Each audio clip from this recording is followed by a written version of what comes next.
Okay. Another new technology we're introducing for 2011 is the PressurePop Technology plates. These are composite plates that are integrated into the laminate of the board, and the design of them is such that it brings all the input, the rider input from the binding mounting area, and transmits it strategically to certain specific targeted areas in the tip and the tail of the board.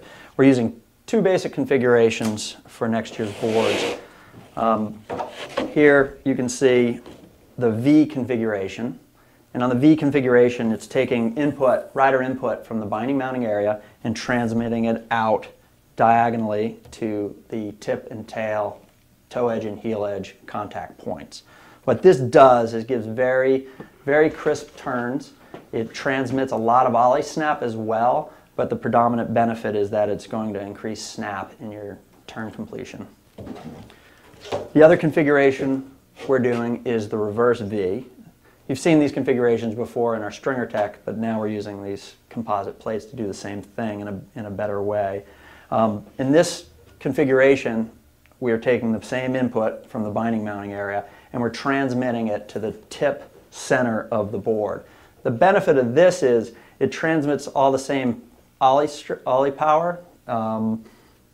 It transmits all the same pressure for ollie power, but it doesn't add undue torsional rigidity. So when you're finishing a turn, it's still buttery and smooth, but if you're doing a straight line ollie, it's going to give you an extra pop and snap out of that.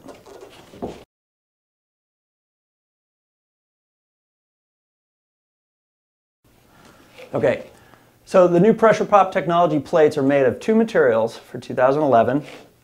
We're using an aramid material, or better known as Kevlar, and we're also using a material called basalt glass. Let me explain a little bit about both of these materials. Kevlar is a man-made material. It's of the nylon family. It's incredible elastic strength, incredible tensile strength, and it's incredibly light. Both characteristics are what make it popular for use in body armor, stopping bullets. Those same characteristics are what make it great for snowboard technology. Lightweight, obviously, we're always looking for something lighter. It's a common objective. The other thing is the tensile strength of it allows for really powerful energy transmission in the board. It's a little bit more expensive, but you get what you pay for. So we're using this on our higher end boards in our lightest constructions. The other material we're using is a basalt, which is basically, summing it up, it's stronger than fiberglass but cheaper than carbon fiber. This stuff is really interesting. I've covered it before. We've used it for a couple of years now. It's a naturally occurring volcanic rock it's processed very similarly to fiberglass, but unlike molten silica or molten glass, when it cools, it forms a crystalline structure versus fiberglass, which is just kind of an amorphic. It doesn't really have any crystalline structure. That crystalline structure is really what contributes to its higher mechanical properties.